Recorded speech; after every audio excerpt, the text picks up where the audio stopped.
Hello नमस्कार दोस्तों। आशा करता हूँ आप सभी अच्छे होंगे दोस्तों। और स्वागत है दोस्तों आपका एक बार फिर से अपने दम 10 के दम सीरीज में दोस्तों। नाम तो है दोस्तों 10 का दम, रियल में इस क्वेश्चन में दम होगा दोस्तों। अगर आप यूपी ट्रिपल एस सी पेट की तैयारी कर रहे हैं दोस्तों, या आरआरसी ग्रुप डी की तैयारी कर रहे हैं दोस्तों, तो यकीन मानिए दोस्तों, जो ये आपका जो सीरीज है दोस्तों 10 कदम, ये आपके लिए रामबाण साबित होगा। इसमें मैंने जो भी क्वेश्चन उठाए हैं दोस्तों, वो कहीं ना कहीं प्रीवियस ईयर क्वेश्चन है दोस्तों। और इतना ही नहीं दोस्तों, मैं इसके चारों तरफ, यानी अगर 360 की डिग्री की बात करें दोस्तों, तो इसके चारों तरफ से जितने भी क्वेश्चन बनने वाले थे दोस्तों, सबको हम यहाँ पर क्या करते हैं, कवर करते हैं दोस्तों। ठीक है, तो ये आपके लिए बहुत ही लाभदायक सीरीज है दोस्तों। अगर आप सच में मन से तैयारी करना चाहते हैं दोस्तों, तो ये आपके लिए बहुत ही इम्पॉर्टेंट सेशन होगा। तो चलिए शुरू करते हैं अपने क्वेश्चन की तरफ बिना टाइम वेस्ट किए। ठीक है, पहला क्वेश्चन है दोस्तों, किस धातु को अत्यंत क्रियाशील होने के कारण मिट्टी के तेल में रखा जाता है। तो दोस्तों, जो धातु अगर बात करें दोस्तों, यहाँ पर देखिए सोडियम धातु है, तो आपको पता है इसका परमाणु क्रमांक क्या है।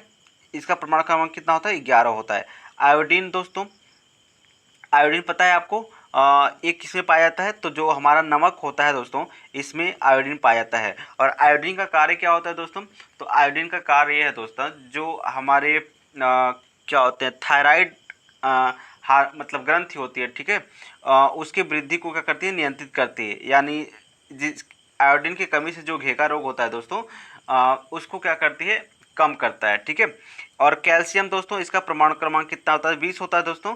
और आपको पता है जो दूध होता है दोस्तों, दूध में प्रचुर मात्रा में कैल्शियम पाया जाता है। ठीक है, मैग्नीशियम, इसका परमाणु क्रमांक कितना होता है दोस्तों, 12 होता है। कितना होता है, 12 होता है। ठीक है, तो यहाँ पर अगर आपकी आंसर की हम बात करें दोस्तों, तो जो आपका आंसर का जाएगा सोडियम हो जाएगा। सोडियम को मिट्टी के तेल में इसलिए रखा जाता है दोस्तों, क्योंकि यह बहुत ही क्रियाशील होता है और ये वायु के संपर्क में आते ही क्या रहता है, जलने लगता है। इसलिए इसको क्या है, मिट्टी के तेल में रखा जाता है। ठीक है, तो याद रखिएगा, सोडियम को कहाँ रखते हैं हम लोग, मिट्टी के तेल में रखते हैं। ठीक है, चलिए अगर आगे चलें दोस्तों, तो अगर आप देखें यहाँ पर क्वेश्चन बनता है दोस्तों, कमरे के ताप पर द्रव अवस्था में पाया जाने वाला जो क्या है, देखिए द्रव अवस्था में दो चीज़ें पाए जाते हैं। अगर धातु की बात करें तो कमरे के ताप पर द्रव अवस्था में पाई जाने वाली धातु अगर बात करें, तो ये आपका हो जाएगा कौन, पारा है। कौन हो जाएगा, पारा। ठीक है, और लेकिन अगर हम अधातु की बात करें दोस्तों, तो अधातु में आपका हो जाएगा दोस्तों ब्रोमीन। क्या हो जाएगा, ब्रोमीन, है ना। अधातु का जगह ब्रोमीन हो जाएगा। तो याद रखिएगा, कमरे के ताप पर द्रव अवस्था में पाया जाने वाला धातु क्या हो जाएगा, पारा हो जाएगा। और अधातु की बात करें तो दोस्तों ब्रोमीन हो जाएगा। अगर आपको पता है जो पारा होता है दोस्तों, ठीक है, ये पारा जो होता है, ये ऊष्मा का बहुत ही अच्छा चालक होता है। इसलिए इसको थर्मामीटर में हम किस द्रव का उपयोग करते हैं, तो थर्मामीटर में हम पारे का उपयोग करते हैं। किसका करते हैं, थर्मामीटर में किसका उपयोग किया जाता है, पारे का उपयोग किया जाता है। ठीक है, तो इसको भी आप याद रखिएगा। अगला जो क्वेश्चन है दोस्तों, प्रोटीन का जो पाचन है कहाँ से शुरू होता है। तो जो प्रोटीन का पाचन होता है दोस्तों, ये हमारे पेट से ही शुरू हो जाता है। कहाँ से, हमारे पेट से ही प्रोटीन का पाचन क्या होता है, शुरू हो जाता है। और प्रोटीन जो होता है किस में बदल जाता है, प्रोटीन जो होता है पेप्सिन में बदल जाता है। किसमें, पेप्सिन में क्या बदल जाता है, प्रोटीन आपका बदल जाता है। ठीक है, तो याद रखिएगा, प्रोटीन का पाचन कहाँ से होता है, पेट से होता है। ठीक है, आगे चलते हैं दोस्तों। यहाँ पर देखें अगर, तो एनीमिया रोग, आपको पता है दोस्तों, एनीमिया रोग मतलब लोहे खून की कमी के कारण होता है दोस्तों। ठीक है, अगर खून में जो आयरन की कमी होती है, तो इस रोग को हम क्या बोलते हैं, एनीमिया। और एनीमिया रोग किस कमी से होता है, तो आयरन की कमी से होता है। ठीक है, तो क्वेश्चन बनता है दोस्तों कि एनीमिया रोग किसके कमी से होता है, तो आपका आंसर जो होगा वो है आयरन की कमी से होगा। बात करते हैं मीन माता रोग की। ठीक है, तो जो दोस्तों मीन माता रोग है, तो यह इसका जो कारक है दोस्तों, वह क्या है, पारा। ठीक है, पारा, जो पारे के कारण क्या होता है, ये होता है मीन माता रोग। पारे का अगर संकेत आपसे पूछा जाए तो दोस्तों ये क्या हो जाएगा, Hg हो जाएगा। क्या हो जाएगा, Hg। ठीक है, तो मीन माता रोग किसके कमी से होता है, पारा के कमी से होता है। ठीक है, चलिए अगर हम बात करें दोस्तों, तो अगला जो क्वेश्चन है दोस्तों अपना, वो है एनीमोमीटर। ठीक है, एनीमोमीटर से हम लोग क्या मापते हैं दोस्तों? तो एनीमोमीटर होता है दोस्तों, इससे हम लोग हवा की गति को मापते हैं। क्या मापते हैं? हवा की गति को। ठीक है, तो हवा की गति को किससे मापते हैं? तो एनीमोमीटर से नापते हैं। ठीक है, अगर बात करें दोस्तों आपका जो अल्टीमीटर है, तो अल्टीमीटर से किसको मापते हैं दोस्तों? तो अल्टीमीटर से अगर बात करें हम, तो ये विमान की जो गति है, उड़ती हुई जो विमान है, ठीक है, तो विमान की जो गति है इसको हम मापते हैं किससे? अल्टीमीटर से। बाकी बहुत सारे आपके ऐसे यंत्र हैं, उसमें अगर बात करें वोल्ट मीटर से, तो वोल्ट मीटर से हम मापते हैं किसको? वोल्ट मीटर से हम दोस्तों हम मापते हैं विभवांतर को। अगर बात करें दोस्तों अमीटर, तो अमीटर से हम किसको मापते हैं? अमीटर से मापते हैं विद्युत धारा को। ठीक है, थर्मामीटर से किसको मापते हैं दोस्तों? थर्मामीटर से मापते हैं दोस्तों आपके तापमान को। ठीक है, थर्मामीटर से किसको मापते हैं? तापमान को मापते हैं। ठीक है, चलिए अगर बात करें दोस्तों पीयूष ग्रंथि, तो पीयूष ग्रंथि को आपको पता है क्या कहते हैं? मास्टर ग्रंथि भी कहते हैं। ठीक है, तो क्वेश्चन बनता है कि पीयूष ग्रंथि को का दूसरा नाम क्या है दोस्तों? तो वह है मास्टर ग्रंथि है। ठीक है, यह है दोस्तों पीयूष ग्रंथि जो है दोस्तों, इसको हम क्या बोलते हैं? मास्टर ग्रंथि बोलते हैं। और जो हाइपोथैलेमस है दोस्तों, इसको मास्टर ऑफ मास्टर ग्रंथि कहते हैं दोस्तों, है ना। यानी जो पीयूष ग्रंथि है उसको क्या बोलते हैं? मास्टर ग्रंथि। और इसको क्या कहते हैं? मास्टर ग्रंथि का भी क्या मास्टर ग्रंथि कहते हैं। ठीक है, मास्टर का भी क्या? मास्टर ग्रंथि कौन है? वो है हाइपोथैलेमस। ठीक है, और पीयूष ग्रंथि क्या है? आपका मास्टर ग्रंथि है। ठीक है, तो इसको भी आप याद रखिएगा। अगर दोस्तों बात करें इंसुलिन, है ना, तो इंसुलिन जो है दोस्तों यह एक हार्मोन है, और यह कहाँ से मतलब ये स्रावित कहाँ से होता है? तो यह अग्नाशय से होता है। अग्नाशय में बीटा कोशिकाएं पाई जाती हैं दोस्तों। यहाँ यह क्या करता है? इंसुलिन हार्मोन की स्राव करता है। ठीक है, तो याद रखिएगा इंसुलिन का स्राव कहाँ से होता है? तो अग्नाशय से होता है। ठीक है, अग्नाशय से। और अग्नाशय में किससे होता है? तो बीटा कोशिका से होता है। कौन सा? जो बीटा कोशिका होता है, इससे होता है इंसुलिन का स्राव। ठीक है, अगर बात करें दोस्तों यकृत की, तो आपको पता है दोस्तों यकृत जो है सबसे बड़ी ग्रंथि है। ठीक है, अगर बात करें सबसे बड़ी अंग की, अगर आप बात करेंगे तो सबसे बड़ी अंग जो है दोस्तों वह त्वचा है। ठीक है, क्या है? त्वचा। सबसे बड़ी अंग क्या है? त्वचा। सबसे बड़ी ग्रंथ की बात करें तो क्या होगा? यकृत होगा। ठीक है, सबसे बड़ी जो ग्रंथि है वह क्या होगा? यकृत होगा। और सब अच्छा, यकृत से कौन सा रस स्रावित होता है दोस्तों? तो यकृत से आपको पित्त रस का स्राव होता है। किससे होता है? पित्त रस का स्राव कहाँ से होता है? यकृत से होता है। और ये जमा कहाँ होता है? तो उसे ये पित्ताशय में क्या होता है? जमा होता है। ठीक है, तो याद रखिएगा पित्त रस से किसका स्राव होता है? क्या यकृत से किसका स्राव होता है? तो पित्त रस का स्राव होता है। ठीक है, और यकृत जो है सबसे बड़ी ग्रंथि है। क्या है? यकृत क्या है? सबसे बड़ी ग्रंथि है। ठीक है, थायराइड। थायराइड क्या है दोस्तों? ये थायरॉक्सिन अम्ल का स्राव करता है। थायराइड क्या है? ये थायरॉक्सिन अम्ल का स्राव करता है। यह सबसे बड़ी अंतःस्रावी ग्रंथि है। ठीक है, देखिए सबसे बड़ी ग्रंथि क्या हो गई? यकृत हो गई। सबसे बड़ी अंतःस्रावी ग्रंथि क्या हो जाएगी? थायराइड हो जाएगी। ठीक है, और ये जो अग्नाशय है दोस्तों, यह अग्नाशय है सबसे बड़ी जो है मिश्रित ग्रंथि है। ठीक है, मिश्रित ग्रंथि दोस्तों उसे कहते हैं जो आपका अंतःस्रावी भी हो और क्या हो? बाह्यस्रावी भी हो। ठीक है, अंतःस्रावी और बाह्यस्रावी। तो सबसे बड़ी ग्रंथि क्या होगी? यकृत हो गई। सबसे बड़ी अंतःस्रावी ग्रंथि वो क्या हो गया? आपका सबसे बड़ी अंतःस्रावी ग्रंथि हो जाएगा क्या बोलते हैं? थायरॉक्स। ठीक है, थायराइड। ठीक है, सॉरी थायराइड नहीं, इसको थायराइड, जो थायराइड ग्रंथि है दोस्तों, ठीक है, यह सबसे बड़ी क्या हो जाएगी? अंतःस्रावी ग्रंथि हो जाएगी। ठीक है, और यह है अग्नाशय जो है सबसे बड़ी जो है ये आपके मिश्रित ग्रंथि हो जाएंगे। ठीक है, तो उम्मीद है दोस्तों ये सारे क्वेश्चन आपको समझ में आए होंगे। इसके अलावा दोस्तों अगर हम बात करें तो जो साधारण नमक होता है, ठीक है, साधारण नमक NaCl, ठीक है, यह उदासीन होता है। क्या होता है? उदासीन होता है। यानी इसका पीएच मान कितना होता है? इसका पीएच मान होता है दोस्तों 7 होता है। ठीक है, NaCl। जल का भी पीएच मान कितना होता है? जल का पीएच मान भी कितना होता है? 7 होता है। रक्त का जो पीएच मान होता है दोस्तों वह होता है 7.4 होता है। ठीक है, यानी रक्त जो है दोस्तों वो क्षारीय होता है। अगर बात करें दोस्तों समुद्री जल का जो पीएच मान होता है वो क्या होता है? 8.4 होता है। कितना होता है? 8.4। ये समुद्री जल का पीएच मान होता है। ठीक है, तो अगर बात करें दोस्तों यहाँ पर, तो ये जो आपका HCl है दोस्तों, यानी HNO3, सॉरी नाइट्रिक अम्ल जो होते हैं दोस्तों HNO3, सॉरी ये जो नाइट्रिक अम्ल है दोस्तों आपका, 1 सेकेंड, NHO3, नाइट्रिक अम्ल जो है दोस्तों इसका जो सूत्र होता है दोस्तों HNO3, ठीक है दोस्तों। तो ये जो नाइट्रिक अम्ल है और जो आपका हाइड्रोक्लोरिक अम्ल है या Cl, ठीक है, अगर इनको आप 1 और 3 के अनुपात में मिला देते हैं तो इससे हम क्या बोलते हैं, अम्लराज बोलते हैं या एक्वा रजिया बोलते हैं। क्या बोलते हैं, एक्वा रजिया, ठीक है। तो एक्वा रजिया क्या कहलाता है दोस्तों, तो नाइट्रिक अम्ल और HCl अम्ल को अगर 1 और 3 का अनुपात में आप मिला देते हैं तो इसे आप क्या बोलते हैं, एक्वा रजिया बोलते हैं, ठीक है। तो चलिए दोस्तों, उम्मीद है दोस्तों आपको ये सारी चीज़ें पसंद आए होंगे, ठीक है, आप समझ पाए होंगे। आगे चलते हैं दोस्तों। यहाँ पर अगला जो क्वेश्चन है दोस्तों, खेलो इंडिया यूथ गेम के चौथे संस्करण का आयोजन कहाँ किया जाएगा, ठीक है दोस्तों। तो जैसा कि पता है दोस्तों आपको 32 नंबर का एक टोक्यो ओलंपिक चल रहा है। क्या चल रहा है, टोक्यो ओलंपिक। और ये टोक्यो ओलंपिक किस नंबर का है, 32 नंबर का है, ठीक है। और ये कहाँ चल रहा है, जापान में चल रहा है। कहाँ चल रहा है, जापान में।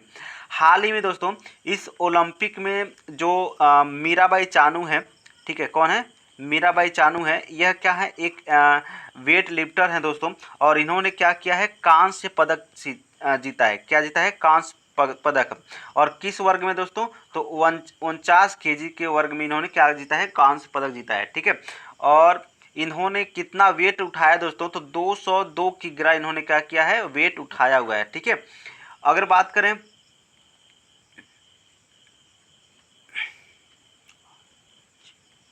यहाँ पर जो स्वर्ण पदक है वो किसने जीता था दोस्तों, तो स्वर्ण पदक जो है दोस्तों वेट लिफ्टिंग में, यह जो चाइनीज की है ना, ये है होंग छी, होंग छिऊ जो है दोस्तों, चाइनीज है, इनका नाम ही अजीब है, ठीक है, होइंग होइंग छू छी, ये जो है दोस्तों चाइनीज है, इन्होंने क्या जीता है, स्वर्ण पदक जीता है। तो याद रखिएगा, मीराबाई जो चानू है उन्होंने क्या जीता है, कांस्य पदक जीता है। क्या जीता है, कांस्य पदक। और ये कहाँ की है दोस्तों, यह मणिपुर की है। कहाँ की है, मणिपुर की है, ठीक है। तो ये चीज़ें इनको मतलब याद रखें, आने वाले एग्जाम में बहुत ही इंपॉर्टेंट क्वेश्चन ये बनेगा, ठीक है। ठीक है, अब बात करते हैं खेलो इंडिया यूथ गेम के चौथे संस्करण की, ठीक है। तो अगर आप देखें दोस्तों, तो खेलो इंडिया यूथ गेम का जो पहला संस्करण था ये कब से स्टार्ट हुआ, तो ये 2018 से स्टार्ट हुआ, ठीक है, 2018 से स्टार्ट हुआ है। और 2018 में ये कहाँ हुआ था, पहली बार ये नई दिल्ली में हुआ था। कहाँ हुआ था, नई दिल्ली में।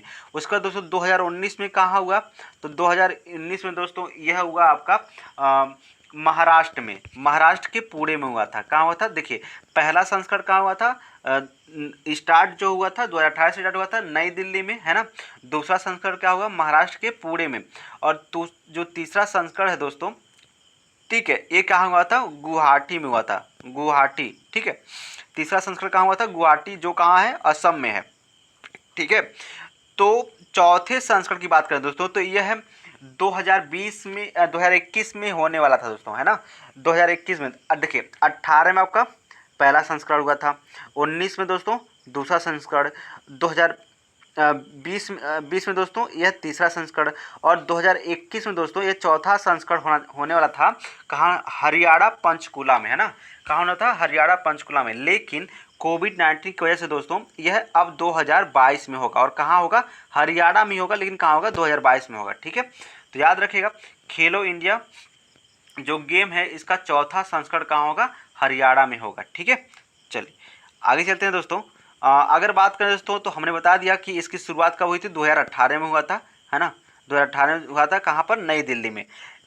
खेलो इंडिया यूनिवर्सिटी जो गेम है दोस्तों, है ना, ये जो इसका आयोजन जो होगा वो होगा कर्नाटक में। कहाँ होगा, कर्नाटक में। याद रखिएगा, खेलो इंडिया यूनिवर्सिटी गेम का जो दूसरा संस्करण होगा दोस्तों, यह कहाँ होगा, कर्नाटक में होगा, ठीक है। अगर बात करें दोस्तों, बेटी बचाओ बेटी पढ़ाओ अभियान कब स्टार्ट हुआ था और कहाँ से हुआ था, तो बेटी बचाओ बेटी पढ़ाओ अभियान दोस्तों 22 जनवरी, है ना, 22 जनवरी 2015 को दोस्तों ये हुआ था, हरियाणा से ही स्टार्ट हुआ था। कहाँ से, हरियाणा पानीपत से। कहाँ से, हरियाणा पानीपत से क्या होता है, ये स्टार्ट हुआ था, ठीक है। समझ में आ गया दोस्तों। और यहाँ पर देखें दोस्तों, जो उद्यान है ना, ये क्या है आपका हरियाणा के जो कुछ उद्यान है दोस्तों, इसके बारे में हम समझ लेते हैं। ठीक है, तो हरियाणा के जो कुछ उद्यान है दोस्तों वो कौन कौन से हैं। सुल्तानपुर है दोस्तों, कौन है, सुल्तानपुर, सुल्तानपुर, कलेश्वर, कलेश्वर, सुल्तानपुर, सुल्तानपुर सॉरी सुल्तानपुर अ, उद्यान और कलेश्वर राष्ट्रीय पार्क। और दोस्तों एक और है आपका, वो है नाहर वन्य जीव, ठीक है, अभयारण्य। ठीक है, देखिए सुल्तानपुर सुल्तानपुर अभयारण्य, कालेश्वर नेशनल पार्क और नाहर वन्य जीव अभयारण्य पर दोस्तों ये कहाँ पर है, ये है हरियाणा में। ठीक है, तो सुल्तानपुर, कालेश्वर और नाहर ये कहाँ पर है, हरियाणा में। ठीक है, अगर बात करें दोस्तों हरियाणा के मुख्यमंत्री और राज्यपाल की, ठीक है, तो जो हरियाणा के मुख्यमंत्री हैं दोस्तों वो हैं मनोहर लाल खट्टर। कौन है, मनोहर लाल खट्टर। ठीक है, अगर राज्यपाल की बात करें दोस्तों तो राज्यपाल जो हो जाएंगे सत्यदेव, है ना, सत्यदेव नारायण आर्य। कौन हो जाएंगे, सत्यदेव नारायण आर्य। ठीक है, तो राज्यपाल क्या हो गए, मनोहर लाल खट्टर। और इसके जो राज्यपाल मुख्यमंत्री कौन हो गए, मनोहर लाल खट्टर हो गए। और राज्यपाल क्या हो जाएंगे, सत्यदेव नारायण आर्य। ठीक है, चलिए आगे चलते हैं दोस्तों। यहाँ पर अगर दमदमा झील कहाँ है दोस्तों, तो दमदमा झील भी कहाँ पर है, हरियाणा में है। ठीक है, दमदमा झील भी कहाँ पर है दोस्तों, हरियाणा में है। ठीक है, अगर बात करें हरियाणा की जो उच्च न्यायालय के न्यायाधीश हैं वो कौन है दोस्तों, ये है रविशंकर झा। कौन है, रविशंकर झा, ये हरियाणा उच्च न्यायालय के क्या हैं, न्यायाधीश हैं। ठीक है, अब बात करें दोस्तों जो हरियाणा उच्च न्यायालय है दोस्तों, ठीक है, इसके अंतर्गत कौन कौन आते हैं, तो इसके अंतर्गत पंजाब भी आता है दोस्तों और ये चंडीगढ़ भी आता है ना। तो चंडीगढ़, पंजाब और हरियाणा तीनों का एक ही क्या है, उच्च न्यायालय है। और जिसके क्या है उच्च न्यायालय के न्यायाधीश कौन है, आपके रविशंकर झा जी हैं। ठीक है, चलिए अगर बात करें दोस्तों अगला जो क्वेश्चन आपका अपना है वो क्या है, बैंक दर कौन तय करता है दोस्तों, है ना, सेबी तय करता है या भारतीय रिजर्व बैंक तय करता है या एसबीआई करता है या वित्त मंत्रालय करता है। ठीक है, तो अगर बात करें दोस्तों बैंक दर की, तो बैंक दर तय करने वाला जो संस्था है दोस्तों वो कौन है, भारतीय रिजर्व बैंक है। ठीक है, तो जो भी बैंक दर होता है ना, उसको जारी कौन करता है, तो ये करता है भारतीय रिजर्व बैंक जारी करता है। ठीक है, अगर बात करें दोस्तों सेबी की, ठीक है, सेबी की, तो सेबी की अगर बात करें तो इसकी स्थापना दोस्तों 1988 में होती है। लेकिन ये अधिनियम कब का है दोस्तों, 1992 में क्या हुआ, मतलब अधिनियम, स्थापना तो 1988 में हो गया, लेकिन इसका अधिनियम जो है दोस्तों वो कब आया, ये आया 1992 में। ठीक है, अगर बात करें दोस्तों इनके अध्यक्ष की, तो सेबी के जो अध्यक्ष हैं दोस्तों वो हैं अजय त्यागी। कौन है, अजय त्यागी सेबी के क्या हैं, अध्यक्ष हैं। ठीक है, तो ये चीज़ें आपको याद रखने होंगे। अगर दोस्तों बात करें हम भारतीय रिजर्व बैंक की, है ना, भारतीय रिजर्व बैंक की, तो इसकी जो स्थापना है दोस्तों वो है 1 अप्रैल 1935 को क्या होती है, इसकी स्थापना होती है। 1 अप्रैल 1935 को भारतीय रिजर्व बैंक की क्या होती है, स्थापना होती है। ठीक है, और इसके जो दोस्तों भारतीय रिजर्व बैंक के जो गवर्नर, वर्तमान में जो गवर्नर है दोस्तों वह कौन है, शक्तिकांत दास है। ठीक है, कौन है दोस्तों, वर्तमान गवर्नर, भारतीय रिजर्व बैंक के वर्तमान गवर्नर क्या हो जाएंगे, शक्तिकांत दास। ठीक है, और इसका जो मुख्यालय दोस्तों वो कहाँ है, मुख्यालय आपका है मुंबई में। कहाँ पर है, मुंबई में। तो याद रखिएगा भारतीय रिजर्व बैंक की स्थापना क्या होती है, कब होती है, 1 अप्रैल 1935 को होती है। ठीक है, 1 अप्रैल 1935 को। इसके जो क्या है गवर्नर कौन है दोस्तों, शक्तिकांत दास जी हैं, क्या है इसके गवर्नर हैं।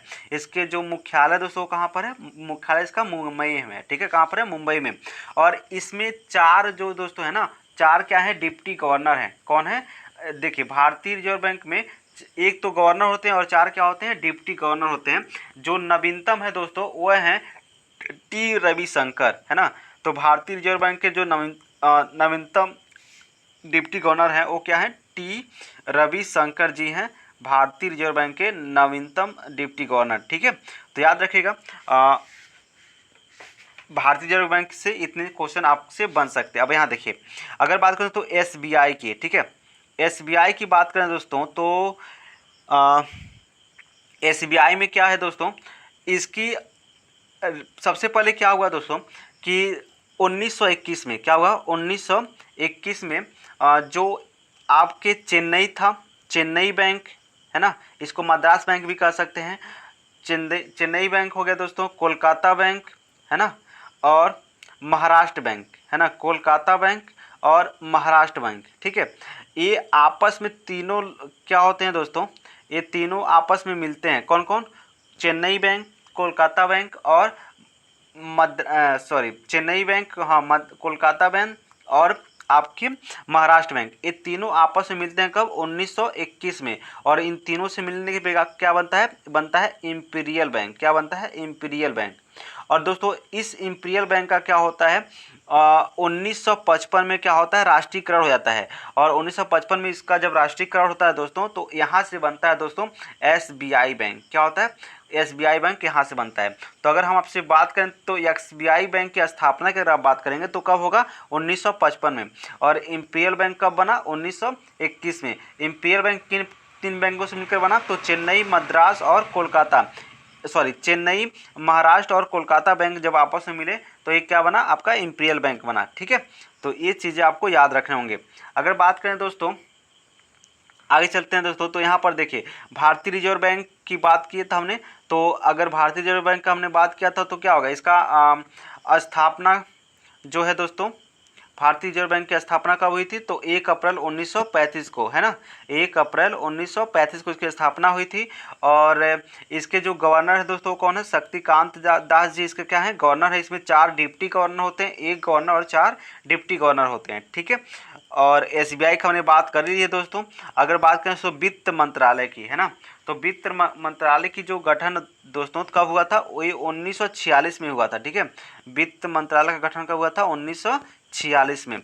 और अगर बात करें वर्तमान में जो वित्त मंत्री हैं दोस्तों, वो कौन है? निर्मला सीतारमण जी हैं, है ना। वर्तमान में वित्त मंत्री कौन है? निर्मला सीतारमण जी। ठीक है, अगर बात करें दोस्तों 14 बैंकों का राष्ट्रीयकरण कब हुआ था? 14 बैंकों का जो राष्ट्रीयकरण हुआ था दोस्तों, वह हुआ था 1969 में। ठीक है, तो 14 बैंकों का, ठीक है, ये सबसे बड़ा राष्ट्रीयकरण था दोस्तों। 14 बैंकों का कब हुआ था? 1969 में हुआ था। अगर बात करें दोस्तों आरबीआई का राष्ट्रीयकरण कब हुआ था? तो आरबीआई का जो राष्ट्रीयकरण हुआ था दोस्तों, वह हुआ था 1900, ठीक है, 1949 में किसका हुआ था? आरबीआई का राष्ट्रीयकरण हुआ था। ठीक है, अगर बात करें तो यहाँ पर CRR है ना, CRR इसका मतलब क्या है?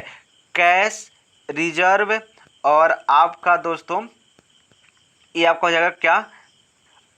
ये हो जाएगा दोस्तों आपका कैश रिजर्व रेशियो। यानी आपसे पूछता है CRR का फुल फॉर्म क्या होगा, तो क्या हो जाएगा? कैश रिजर्व रेशियो जो हो जाएगा, एक आ जाएगा CRR का फुल फॉर्म हो जाएगा। ठीक है, यहाँ पर देखें दोस्तों तो रेपो रेट और रिवर्स रेपो रेट, है ना, मतलब रेपो रेट और रिवर्स रेपो रेट ये कौन जारी करता है दोस्तों? देखिए, जब ये आपका आपका क्या है? आरबीआई है। ठीक है, जब आरबीआई से कोई बैंक जाता है पैसा लेने, ठीक है, तो आरबीआई जिस दर पे, है ना, आरबीआई क्या करता है? जिस दर पे उस बैंक को क्या करता है? पैसा देता है, उसे हम क्या बोलते हैं? रेपो रेट बोलते हैं, है ना। आरबीआई किसी बैंक को जिस दर पे लोन देगा उसे क्या बोलेंगे? Repo rate. अब यदि किसी बैंक के पास पैसा है और वो चाहता है कि ये पैसा हम आरबीआई को दें, तो आरबीआई उसके बदले में उसको जो ब्याज देगा, ये दोनों तय कौन करेगा? आरबीआई करेगा। अगर देगा तब भी आरबीआई तय करेगा और लेगा तभी आरबीआई। तो जब देता है तो उसको बोलते हैं रेपो रेट, और जब लेता है उसको क्या बोलते हैं? Reverse repo rate. ठीक है, तो ये चीज़ें आपको याद रखना होगा। और दोनों कौन तय करता है? दोनों आरबीआई ही तय करता है। याद रखिएगा, रेपो रेट हमेशा क्या होता है? रिवर्स रेपो रेट से कम अधिक होता है। ठीक है, रेपो रेट हमेशा रिवर्स रेपो रेट से क्या होगा? अधिक होगा। ठीक है, चलिए यहाँ पर देखें तो एसबीआई की स्थापना हमने आपको बता ही दिया। 1955 में क्या हुआ था? एसबीआई की स्थापना हुई थी। ठीक है, रियल में यह इंपीरियल बैंक को ही क्या कर दिया गया था? एसबीआई बैंक कर दिया गया था। ठीक है, अगर बात करें दोस्तों, क्वेश्चन बनता है कि नरसिम्हन समिति का संबंध किससे है? ठीक है, नरसिम्हन समिति का संबंध किससे है? ठीक है, तो याद रखिएगा जो नरसिम्हन समिति का संबंध है वो है बैंकिंग सुधार से। ठीक है, बैंकिंग सुधार से इनका संबंध है। ठीक है, इस समिति का संबंध है। तो नरसिम्हन समिति का संबंध किससे है? बैंकिंग सुधार से है। ठीक है, गरीबी से संबंधित कौन से समितियां हैं दोस्तों? ठीक है, तो गरीबी से संबंधित अगर समितियों की हम बात करें तो ये आपका हो जाएगा दोस्तों तेंदुलकर समिति। पहली समिति अगर बात करें तो ये होगा तेंदुलकर समिति, लकड़वाला समिति। ठीक है, तेंदुलकर समिति हो गया दोस्तों, तेंदुलकर समिति। उसके बाद लकड़वाड़ा समिति और ठीक है, और एक है दोस्तों आपका वो है रंगराजन समिति। कौन है? रंगराजन समिति। तो ये 3 समितियां दोस्तों जो हैं गरीबी से हैं, ठीक है, गरीबी संबंधित समितियां हैं, ठीक है। चलिए अगर बात करें दोस्तों यहाँ पर हाल ही में दोस्तों अभी कुछ बैंकों का क्या हुआ है, विलय हुआ है, ठीक है। हाल ही में क्या हुआ था, कुछ बैंकों का विलय हुआ था दोस्तों। तो अगर बात करें तो पंजाब नेशनल बैंक में कौन कौन से बैंक मिले हैं, तो ये मिले हैं दोस्तों ओरिएंटल बैंक। पंजाब में बात करें तो ओरिएंटल बैंक और यूनाइटेड बैंक, ये दोनों किस में मिल गए हैं, पंजाब में मिले हैं, ठीक है। अगर बात करें दोस्तों केनरा बैंक में कौन मिला है दोस्तों, तो केनरा बैंक में मिला है दोस्तों सिंडिकेट बैंक, ठीक है। कौन मिला है? सिंडिकेट बैंक है ना। केनरा बैंक में कौन मिलेगा? सिंडिकेट बैंक, ठीक है। अगर बात करें दोस्तों इलाहाबाद बैंक में कौन मिला है, तो अगर बात करें दोस्तों इलाहाबाद में जो बैंक मिला है दोस्तों वह मिला है आपका इंडियन बैंक। कौन मिला है? इंडियन बैंक, है ना। इंडियन बैंक और इलाहाबाद बैंक दोनों क्या हो गए, एक में मिल गए। अगर बात करें तो बैंक ऑफ बड़ौदा में कौन मिला है, तो इम्पॉर्टेंट है दोस्तों, इसमें मिला है देना बैंक और विजया बैंक, है ना। ये दोनों किस में मिल गए हैं? बैंक ऑफ बड़ौदा में। दोस्तों एक चीज़ और आपको हम बता दें कि आरबीआई की जो स्थापना हुई दोस्तों, यह हुआ था यंग हिल्टन कमीशन के सिफारिश पे। किसमें? यंग हिल्टन कमीशन के सिफारिश पे आरबीआई की क्या हुई थी? स्थापना हुई थी। और अगर बात करें दोस्तों एसबीआई की स्थापना किसके सिफारिश पे हुई थी, तो एसबीआई की स्थापना दोस्तों गोरेवाला समिति की सिफारिश पे हुई थी, ठीक है। तो याद रखिए आप, एसबीआई की स्थापना गोरेवाला समिति की सिफारिश पे और आरबीआई की स्थापना दोस्तों यंग हिल्टन कमीशन के सिफारिश पे हुआ था, ठीक है। तो ये सारे क्वेश्चन दोस्तों आपको याद होने चाहिए, ठीक है। चलिए अगर अगले क्वेश्चन की बात करें दोस्तों, ठीक है, तो जो आपका अगला क्वेश्चन दोस्तों वह क्या है, सती प्रथा किसने समाप्त किया, ठीक है। सती प्रथा किसने समाप्त किया, तो ऑप्शन में है दोस्तों Lord Dalhousie, Lord Curzon, William Bentinck और कैनिंग, ठीक है। तो दोस्तों जो सती प्रथा का अंत किया था दोस्तों वह वैसे तो राजा राम मोहन राय ने भी इसमें सहयोग किया था दोस्तों। तो यह इसका अंत जो हुआ था दोस्तों वह विलियम बेंटिंक के समय हुआ था, ठीक है। विलियम बेंटिंक के समय, ये विलियम्स दोस्तों हैं, विलियम बेंटिंक के समय हुआ था आपका सती प्रथा का अंत, ठीक है। तो ये क्वेश्चन आपको याद होना चाहिए, ठीक है। अगर हम बात करें दोस्तों, है ना, जो वंदे मातरम एक्सप्रेस है, ठीक है, ये वंदे मातरम है दोस्तों, ये वंदे भारत एक्सप्रेस है, ठीक है। कौन है? वंदे भारत एक्सप्रेस, इसको बोलते हैं T18, है ना। तो क्वेश्चन बनता है दोस्तों कि वंदे भारत एक्सप्रेस का दूसरा नाम क्या है, तो दोस्तों T18 है। और दोस्तों ये प्रथम बार कहाँ से कहाँ तक चला गया था, तो दोस्तों पहली बार अगर बात करें तो दिल्ली से कहाँ तक चला गया था दोस्तों, दिल्ली से आपका वाराणसी तक। कहाँ से? दिल्ली से वाराणसी तक। तो अगर पूछा जाए कि प्रथम वंदे भारत जो एक्सप्रेस है वो किन किन के बीच चला गया था, तो दिल्ली से कहाँ तक? वाराणसी तक। और दूसरी बार कहाँ से कहाँ तक चला गया था दोस्तों, तो दूसरी बार ये चला गया था दोस्तों दिल्ली से कटरा तक। कहाँ से? दिल्ली से कटरा तक चला गया था। तो पहली बार दिल्ली से वाराणसी, दूसरी बार दिल्ली से कटरा। अगर बात करें दोस्तों पहली जो ट्रेन है दोस्तों वो किसके काल में चला गया था दोस्तों, तो लॉर्ड डलहौजी के काल में, ठीक है, 1853 में दोस्तों। और कहाँ से कहाँ तक? मुंबई से थाने तक चला गया था। कहाँ से? मुंबई से थाने तक चला गया था, ठीक है। और इसी समय दोस्तों पहली बार डाक विभाग की भी स्थापना किया गया था दोस्तों, ठीक है। डाक का भी स्थापना इसी समय किया गया था, ठीक है। चलिए अगर आगे चलें दोस्तों, यहाँ पर देखें तो बंगाल विभाजन, ठीक है दोस्तों। यहाँ पर देखिए क्वेश्चन जो है बंगाल विभाजन, तो आपको पता है दोस्तों ये बंगाल विभाजन दोस्तों 19 जुलाई जो है दोस्तों, है ना, और 1905 को 19 जुलाई 1905 को लॉर्ड जो कर्जन है दोस्तों, है ना, कौन? कर्जन। तो इसके काल में दोस्तों बंगाल विभाजन कब होता है? 19 जुलाई 1905 में क्या होता है? बंगाल विभाजन होता है।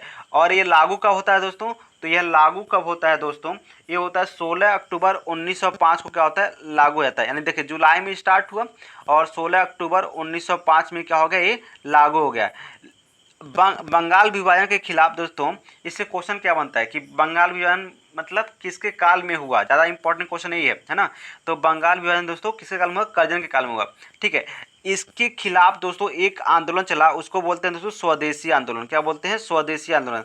तो स्वदेश लिखेंगे, क्वेश्चन पूछता है दोस्तों कि स्वदेशी आंदोलन किसके खिलाफ चला, ठीक है। तो यह बंगाल विभाजन के खिलाफ चला था स्वदेशी आंदोलन, ठीक है, स्वदेशी आंदोलन। और बात करें दोस्तों बंगाल विभाजन को रद्द कब किया गया था दोस्तों, तो बंगाल विभाजन को जब रद्द किया गया था दोस्तों 1911 में। 1911 में क्या कर दिया, बंगाल विभाजन को रद्द कर दिया। और किसके काल में दोस्तों, हार्डिंग के काल में, जो लॉर्ड हार्डिंग है दोस्तों, इसके काल में क्या किया गया, बंगाल विभाजन को रद्द किया। तो याद रखिएगा, अगर बात करें बंगाल विभाजन कब लागू किया गया दोस्तों, मतलब किसके काल में हुआ दोस्तों, तो यह कर्जन के काल में हुआ। और रद्द किसके काल में हुआ, तो हार्डिंग के काल में क्या हो गया, ये रद्द हो गया। ठीक है, तो चलिए आगे चलते हैं दोस्तों। अगर बात करें तो बंगाल के समय कौन सा आंदोलन चला, तो वही बात है दोस्तों, बंगाल विभाजन के समय कौन सा आंदोलन चला, तो क्या कौन सा आंदोलन चला, यह स्वदेशी आंदोलन चला। ठीक है, स्वदेशी आंदोलन, इसके विरोध में चला। ठीक है, अच्छा, दिल्ली राजधानी कब बनाई गई दोस्तों, तो दिल्ली राजधानी दोस्तों इसकी घोषणा कर दी गई 1911 में, लेकिन बनाया कब गया दोस्तों, तो 1912 में कहा गया दिल्ली को भारत की राजधानी बना दिया गया। ठीक है, चलिए 1907 सूरत अधिवेशन में दोस्तों, देखिए 1907 में जो सूरत अधिवेशन हुआ था दोस्तों, ठीक है, इसमें क्या हुआ था, जो कांग्रेस के नरम दल थे, है ना, नरम दल थे और जो गरम दल थे, ठीक है, इन दोनों में क्या हो गए, ये दोनों क्या हो गए, अलग हो गए, है ना। तो पूछा जाता है कि नरम दल और गरम दल कब क्या हो गए, अलग हो गए, तो 1907 के सूरत अधिवेशन में क्या हो गए, नरम दल और गरम दल क्या हो गए, अलग हो गए। ठीक है, बात करें दोस्तों, अगर बात करें कि जो कांग्रेस जो है ना, कांग्रेस की जो स्थापना कब हुई थी दोस्तों, तो ये हुआ था 1885 में कांग्रेस की क्या हुई थी, स्थापना हुई थी। ठीक है, भारतीय राष्ट्रीय कांग्रेस की स्थापना कब हुई थी, 1885 में। ठीक है, और इसका जो पहला अधिवेशन कहाँ हुआ था दोस्तों, मुंबई में हुआ था। कहाँ हुआ था, मुंबई में इसका क्या हुआ था, पहला अधिवेशन हुआ था। और दोस्तों यहाँ पर जो कांग्रेस का स्थापना, मतलब भारतीय राष्ट्रीय कांग्रेस की जो स्थापना है दोस्तों, ठीक है, यह किसने किया था दोस्तों, तो यह किया था दोस्तों आपके ए ओ ह्यूम ने। किसने किया था, ए ह्यूम ने, है ना। तो भारतीय राष्ट्रीय कांग्रेस के जो जनक माने जाते हैं दोस्तों, ये माने जाते हैं ए ओ ह्यूम ने। ठीक है, और दोस्तों भारतीय राष्ट्रीय कांग्रेस को दोस्तों, इसको डफरिन, है ना, जो उस समय गवर्नर जनरल था दोस्तों, डफरिन के मस्तिष्क का उपज कहा जाता है। ठीक है, डफरिन के मस्तिष्क का उपज कहा जाता है। ठीक है, और बात करें दोस्तों, जो भारतीय राष्ट्रीय कांग्रेस का जो पहली महिला अध्यक्ष हुई थी, वो कौन थी, एनी बेसेंट हुआ था। ठीक है, किसने हुई थी, एनी बेसेंट, है ना। तो भारतीय राष्ट्रीय कांग्रेस की पहली महिला अध्यक्ष कौन है, एनी बेसेंट। और पहली भारतीय महिला अध्यक्ष कौन है दोस्तों, वो है सरोजिनी नायडू। इन्होंने कब अध्यक्षता की थी, तो इन्होंने 1925 में इसकी क्या की थी, कानपुर की अध्यक्षता की थी। ठीक है, 1925 में क्या की थी, कानपुर की अध्यक्षता की थी। ठीक है, अगर बात करें दोस्तों पहली रेलगाड़ी, है ना, तो पहली रेलगाड़ी कब चलाई गई थी, तो बताया ना, लॉर्ड डलहौजी के काल में दोस्तों, ये पहली रेलगाड़ी 1853 में कहाँ से कहाँ तक, मुंबई से थाने तक चलाई गई थी। ठीक है, अगर बात करें दोस्तों बंगाल के प्रथम गवर्नर की, तो वह था लॉर्ड क्लाइव। कौन था, लॉर्ड क्लाइव जो था दोस्तों, वो भारत का सॉरी बंगाल का प्रथम गवर्नर था। ठीक है, लॉर्ड क्लाइव, है ना, क्लाइव जो है दोस्तों, ये प्रथम गवर्नर जो था, गवर्नर जनरल नहीं दोस्तों, क्या था, गवर्नर था। ठीक है, अगर बात करें तो बंगाल के अंतिम गवर्नर कौन था, तो वह था वारेन हेस्टिंग। कौन था, वारेन हेस्टिंग, ये आपका बंगाल का अंतिम गवर्नर था। कौन, वारेन हेस्टिंग। अब बात करें दोस्तों, जो वारेन हेस्टिंग के बाद जो बंगाल का गवर्नर था दोस्तों, वह क्या बन गया, भारत का गवर्नर बन गया। क्या बन गया, भारत का गवर्नर। ठीक है, तो भारत का जो प्रथम गवर्नर था दोस्तों, वो कौन था, वो भी कौन था, वारेन हेस्टिंग ही था। कौन था, हेस्टिंग ही था दोस्तों, पहला गवर्नर, है ना।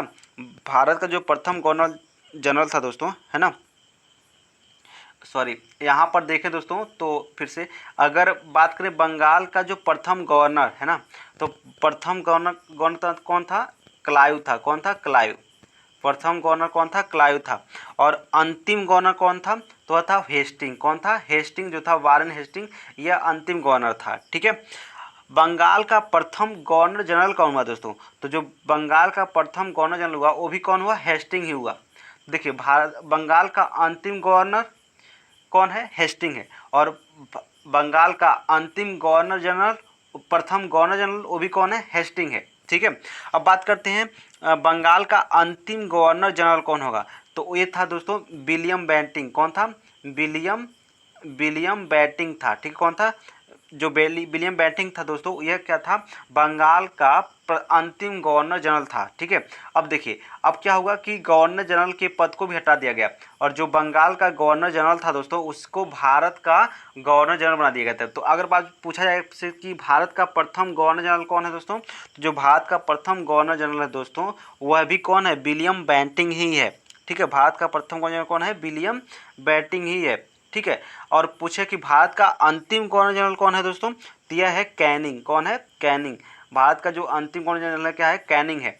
अगर अब देखिए अब यहाँ पर क्या हुआ, गवर्नर जनरल के पद को भी हटा दिया गया और हटा करके क्या कर दिया गया? वायसराय का पद बना दिया गया। तो अब आपसे पूछे कि भारत का प्रथम वायसराय कौन था, तो वो भी कौन था? कैनिंग था, है ना, वो भी क्या था? कैनिंग था। अब भारत का जो अंतिम वायसराय कौन था, तो भारत का जो अंतिम वायसराय था दोस्तों, वो भी था माउंट बेटन। कौन था? माउंट बेटन था दोस्तों, वह भारत का क्या था? अंतिम वायसराय था। माउंट बेटन ये भारत का कौन था? अंतिम वायसराय था। भारत का प्रथम वायसराय कैनिंग, भारत का अंतिम वायसराय माउंट बेटन। ठीक है, अब स्वतंत्र भारत, जब भारत स्वतंत्र हो गया दोस्तों, तो स्वतंत्र भारत का जो पहला गवर्नर जनरल बना, वो भी कौन बना? वो भी माउंट बेटन ही बना, है ना। देखिए वायसराय के पद को, जब भारत स्वतंत्र हुआ दोस्तों, तो वायसराय के पद को हटा दिया गया। अब बना दिया गया किसको? फिर बना दिया गया गवर्नर जनरल का पद, है ना। तो भारत का जो प्रथम गवर्नर जनरल है दोस्तों, स्वतंत्र भारत का जो प्रथम गवर्नर जनरल है दोस्तों, वह कौन था? माउंट बेटन था। और स्वतंत्र भारत का जो पहला भारतीय गवर्नर जनरल है दोस्तों, वह कौन थे? सी राजगोपालाचारी। कौन थे? सी राजगोपालाचारी दोस्तों भारत के प्रथम गवर्नर जनरल थे। ठीक है, सी राजगोपालाचारी, है ना, ये भारत के स्वतंत्र भारत के प्रथम गवर्नर जनरल थे। को दोस्तों कौन? स्वतंत्र भारतीय गवर्नर जनरल थे सी राजगोपालाचारी। ठीक है, तो ये सारे क्वेश्चन दोस्तों आपको याद होने चाहिए। ठीक है, चलिए अगर बात करें दोस्तों, उत्तर प्रदेश का कौन सा बांध आयतन के हिसाब से भारत का सबसे बड़ा बांध है दोस्तों, तो वह तो हो जाएगा रिहंद बांध। कौन हो जाएगा? रिहंद बांध। जो बांध हो जाएगा दोस्तों, ये हो जाएगा, ये आयतन के हिसाब से क्या है? सबसे बड़ा बांध है। ठीक है, बात करें दोस्तों चंद्रप्रभा बांध और सागर बांध, ये भी कहाँ है? उत्तर प्रदेश की ही बांध हैं। ठीक है, रिहंद बांध को दोस्तों, रिहंद बांध का एक और नाम है दोस्तों, वो आपका नाम है रिहंद बांध का जो दूसरा नाम दोस्तों, वो कौन है? वो नाम है दोस्तों गोविंद बल्लभ पंत, है ना। गोविंद बल्लभ पंत भी दोस्तों, ये आपका बाढ़ बांध है दोस्तों, बाढ़ सागर बांध, है ना। कौन बांध है? बाढ़ सागर बांध है दोस्तों ये। ठीक है, तो रिहंद बांध का जो दूसरा नाम है दोस्तों, वह है गोविंद बल्लभ पंत बांध है। ठीक है, और ये गोविंद बल्लभ पंत कौन है दोस्तों? तो यह है आपके उत्तर प्रदेश के पहले मुख्यमंत्री कौन थे? गोविंद बल्लभ पंत जी थे। ठीक है, उत्तर प्रदेश के पहले मुख्यमंत्री कौन थे? गोविंद बल्लभ पंत। और इन्हीं के नाम पर इस बात का क्या नाम हो गया? रिहंद बांध पड़ गया। ठीक है, तो याद रखिएगा रिहंद बांध का जो दूसरा नाम है दोस्तों, वो क्या है? गोविंद बल्लभ पंत है। और जो आयतन के हिसाब से यह भारत का सबसे बड़ा बांध है। अब बात करते हैं दोस्तों सबसे ऊंची बांध। ठीक है, तो अगर बात करें सबसे ऊंची बांध दोस्तों, तो यह आपका हो जाएगा टिहरी बांध। कौन बात हो जाएगा? टिहरी बांध। टिहरी बांध जो दोस्तों, यह सबसे ऊंची बांध है और एक किस नदी पे किनारे, किस नदी पर है? भागीरथी नदी पे। और एक भागीरथी नदी कहाँ है दोस्तों? उत्तराखंड में। तो याद रखिएगा सबसे ऊंचा बांध कौन है? टिहरी बांध। और किस नदी किनारे है? किस नदी पर है? भागीरथी नदी पर है। और ये कहाँ है दोस्तों? उत्तराखंड में है। अगर बात करें दोस्तों सबसे ऊंची गुरुत्वीय बांध कौन है, तो यह दोस्तों भाखड़ा नागल बांध। कौन है? भाखड़ा नागल बांध जो है दोस्तों सबसे ऊंची गुरुत्वीय बांध है। ठीक है, और ये कहाँ, किस नदी पे दोस्तों? यह है सतलुज नदी पे। किस नदी पे? सतलुज नदी पे। और किस राज्य में दोस्तों? तो यह है हिमाचल प्रदेश में। ठीक है, तो सबसे ऊंची गुरुत्वीय बांध कौन है? भाखड़ा नागल है। ठीक है, अब बात करते हैं सबसे लंबी बांध कौन है दोस्तों, तो जो सबसे लंबी बांध है दोस्तों, वह है हीराकुंड बांध। कौन है? हीराकुंड बांध जो है दोस्तों सबसे लंबी बांध है। और एक किस नदी पे है दोस्तों? तो यह नदी है दोस्तों महानदी। कौन सी नदी है? महानदी है। और एक किस किस राज्य में दोस्तों? तो यह है उड़ीसा में, है ना, उड़ीसा में है दोस्तों ये। कहाँ पर? उड़ीसा में। तो सबसे लंबी बात कौन सी हो गई? आपकी हो गई हीराकुंड बात। किस नदी पे? महानदी पे। और कहाँ, किस राज्य में? उड़ीसा में। ठीक है, चलिए आगे चलते हैं दोस्तों। अगर आप देखें तो भारत के जो उत्तर प्रदेश के सीएम और गवर्नर कौन है दोस्तों, तो आपको पता है सीएम कौन है? तो ये योगी आदित्यनाथ जी हैं। कौन है? योगी आदित्यनाथ जी हैं, क्या है, सीएम है। और अगर गवर्नर की बात करें दोस्तों तो ये है आनंदीबेन पटेल। कौन है, आनंदीबेन पटेल जो है दोस्तों, आनंदीबेन पटेल जो दोस्तों हैं ये क्या है, भारत के सॉरी उत्तर प्रदेश के क्या है, गवर्नर हैं। ठीक है।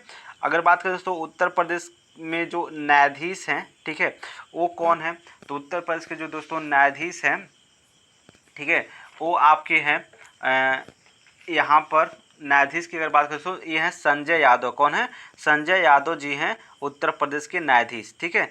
और संजय यादव, उत्तर प्रदेश का जो उच्च न्यायालय कहाँ है दोस्तों, तो उच्च न्यायालय कहाँ है दोस्तों, इलाहाबाद में। ठीक है, कहाँ पर है, इलाहाबाद में क्या है, उत्तर प्रदेश का उच्च न्यायालय है। ठीक है। उत्तर प्रदेश की राजधानी कहाँ है दोस्तों, लखनऊ है। कहाँ है, लखनऊ है ना। और लखनऊ में दोस्तों एक सिंडिकेट बैंक है दोस्तों, तो सिंडिकेट बैंक का जो मुख्यालय कहाँ पर है दोस्तों, लखनऊ में है। ठीक है।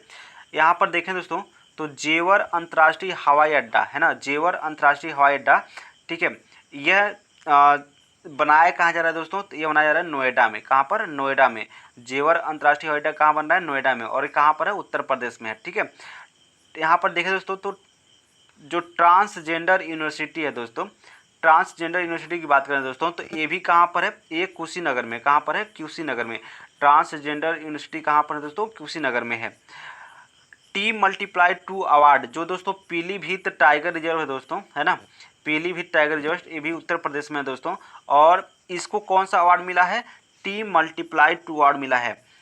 ये बाघों की संख्या को दोगुना करने के लिए मिला है। ठीक है, 10 वर्षों का लक्ष्य था दोस्तों, 10 वर्षों में बाघों की संख्या को दोगुना करना था। और ये पीलीभीत जो टाइगर रिजर्व है दोस्तों, ये 10 वर्ष से पहले ही बाघों की संख्या को क्या कर दिया, दोगुना कर दिया, इसलिए इसको क्या मिला, T+2 अवार्ड मिला था। ठीक है। अशफाक उल्लाह राष्ट्रीय उद्यान दोस्तों कहाँ पर है, तो जो अशफाक उल्लाह राष्ट्रीय उद्यान है दोस्तों, ये आपका कहाँ पर है, गोरखपुर में। कहाँ पर, गोरखपुर में बन रहा है। ठीक है, अशफाक उल्लाह राष्ट्रीय उद्यान गोरखपुर में। ठीक है, ये आपका बन रहा है। ठीक है। यहाँ पर देखें दोस्तों तो पशु युद्ध, ये है दोस्तों पशु युद्ध स्मारक। क्या है, पशु युद्ध स्मारक। तो ये कहाँ बन रहा है दोस्तों, ये बन रहा है मेरठ में। कहाँ पर, मेरठ में। पशु युद्ध स्मारक कहाँ बन रहा है, मेरठ में, जो कहाँ पर है, उत्तर प्रदेश में। तो जो 1857 का जो सैनिक विद्रोह था दोस्तों, वो कहाँ से हुआ था, मेरठ से हुआ था। ठीक है। यहाँ पर देखिए एक क्वेश्चन बनता है दोस्तों कि जो आपका क्या था, जो चौरी चौरा कांड हुआ था दोस्तों, यह है गोरखपुर के ही पास जो चौरी चौरा स्थान दोस्तों, यहाँ हुआ था चौरी चौरा कांड। और क्या हुआ था, 5 फरवरी 1922 में हुआ था चौरी चौरा कांड। ये भी कहाँ पर है, उत्तर प्रदेश में है। ठीक है। यहाँ पर देखें सबसे बड़ा फिल्म सिटी दोस्तों कहाँ बन रहा है दोस्तों, तो ये भी कहाँ बन रहा है, नोएडा में। कहाँ पर, नोएडा में ही बन रहा है सबसे बड़ा फिल्म सिटी। ठीक है। यहाँ पर देखें दोस्तों तो उत्तरी ध्रुव के, अच्छा यहाँ पर जो अगला क्वेश्चन है दोस्तों, उत्तरी ध्रुव के ऊपर से उड़ान भरने वाली पहली महिला पायलट दल का नेतृत्व किसने किया दोस्तों, तो ये किया दोस्तों जोया अग्रवाल ने। किसने किया था, जोया अग्रवाल ने। ठीक है। यहाँ पर दोस्तों शिवांगी सिंह क्या है दोस्तों, तो शिवांगी सिंह जो दोस्तों हैं ये हैं राफेल उड़ाने वाली पहली महिला फाइटर, है ना, राफेल उड़ाने वाली पहली महिला फाइटर है। ठीक है दोस्तों। राफेल कहाँ से भारत में आया दोस्तों, तो फ्रांस से। और राफेल को बनाने वाली कंपनी कौन है दोस्तों, दसाल्ट। राफेल को बनाने वाली कंपनी कौन है दोस्तों, दसाल्ट कंपनी है। और ये कहाँ से आया दोस्तों, फ्रांस से। ठीक है।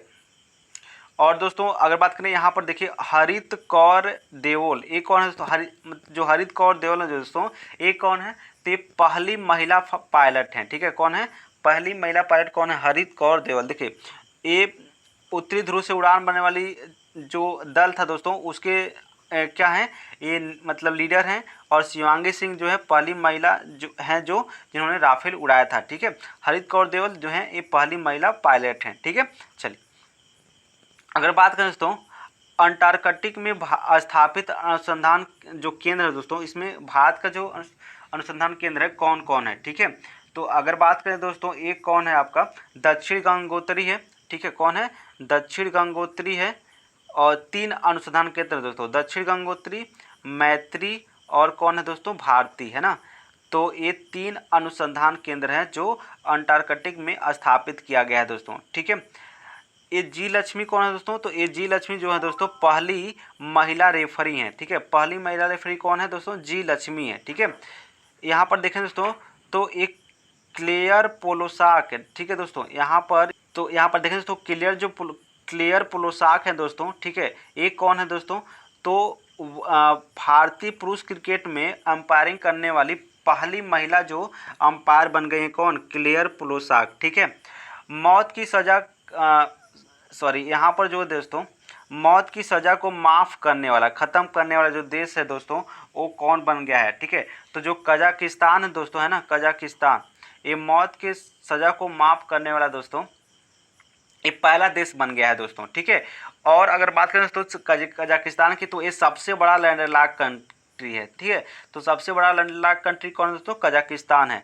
मौत की सज़ा को माफ़ करने वाला कौन सा देश है दोस्तों? वो भी कजाकिस्तान है। ठीक है। यहाँ पर देखें दोस्तों, तो जो फायर पार्क है दोस्तों, है ना, कौन सा पार्क? Fire park. ये कहाँ पर स्थापित किया गया है? उड़ीसा में। कहाँ पर? उड़ीसा में। फायर पार्क कहाँ से बना है? उड़ीसा में। टायर पार्क दोस्तों पश्चिम बंगाल, है ना। टायर पार्क कहाँ बना है? पश्चिम बंगाल बना है। अगर लाइकेन पार्क की बात करें दोस्तों, तो लाइकेन पार्क आपका उत्तराखंड में। कहाँ पर? उत्तराखंड में क्या बना है? लाइकेन पार्क बना है। ठीक है। कहाँ पर? उत्तराखंड में। उत्तराखंड में दोस्तों आपका कौन बना है? लाइकेन। और अब बात करें दोस्तों लाइकेन क्या है? तो लाइकेन दोस्तों कवक और शैवाल का जो है सहजीवी संबंध है दोस्तों, है ना। कवक और शैवाल का क्या होता है? सहजीवी संबंध होता है लाइकेन। ठीक है। और यह पर्यावरण प्रदूषण के क्या है? सूचक होते हैं। ठीक है। चलिए अगर बात करें दोस्तों मेडिकल डिवाइस तथा जेंडर पार्क, ये दोनों पार्क जो है दोस्तों, मेडिकल डिवाइस तथा जेंडर पार्क, ये दोनों कहाँ पर है? केरल में है। कहाँ पर? केरल में। मेडिकल डिवाइस था आपका सॉरी मेडिकल डिवाइस पार्क था जेंडर पार्क, ये दोनों कहाँ पर है? केरल में है। ठीक है। स्थापित किए गए हैं। पहले किसान रेल की बात करें दोस्तों, ठीक है, पहले किसान रेल आपका कहाँ तक चला है? तो पहला जो किसान रेल है दोस्तों आपका चला है देववाली से, कहाँ से? देववाली से दानापुर। ठीक है। कहाँ से? देववाली से दानापुर चला है, यानी बिहार से मुंबई तक चला है। ठीक है। देववाली से दानापुर, बिहार से मुंबई। ठीक है। पहली किसान रेल जो दोस्तों वो कहाँ से कहाँ तक चला है? देववाली से दानापुर, यानी बिहार से मुंबई तक चला है। ठीक है। बिहार से मुंबई तक चला है पहली आपकी किसान रेल। ठीक है। देववाली से दानापुर। ठीक है। अगर बात करें तो सोफी डिवाइन, ठीक है, सोफी डिवाइन दोस्तों, इनकी अगर हम बात करें तो सोफी डिवाइन जो है दोस्तों, ये T20 में दोस्तों सबसे तेज शतक लगाने वाली कौन बन गई हैं? महिला बन गई हैं। सोफी डिवाइन T20 में सबसे तेज शतक लगाने वाली क्या हो गई हैं? महिला बन गई हैं। और किस एक कहाँ की हैं दोस्तों? तो यह है इंग्लैंड की। ठीक है। और जो दोस्तों भारत की सैफाली वर्मा है दोस्तों, है ना, भारत की जो सैफाली वर्मा है, ठीक है, इन्होंने क्या किया है? टेस्ट क्रिकेट के दोनों पारी में, ठीक है, 50 रन मारने वाली पहली भारतीय महिला क्रिकेटर बन गई है। ठीक है। टेस्ट क्रिकेट के दोनों पारियों में 50 रन बनाने वाली पहली भारतीय महिला क्रिकेटर बन गई हैं सैफाली वर्मा। ठीक है। याद रखिएगा, सैफाली वर्मा। ठीक है। तो ये था दोस्तों आज का जो क्वेश्चन था। उम्मीद है दोस्तों आपको पसंद आया होगा। और अगर दोस्तों आपको ये पसंद आता है तो प्लीज़ ये अपने दोस्तों के साथ शेयर जरूर कर दीजिएगा। तो जल्द ही मिलेंगे दोस्तों अगले अपने नेक्स्ट वीडियो में। तब तक के लिए आप अपना और अपनों का ख्याल रखिएगा, अपने पढ़ाई को और मजबूत करिएगा। जय हिंद, जय भारत।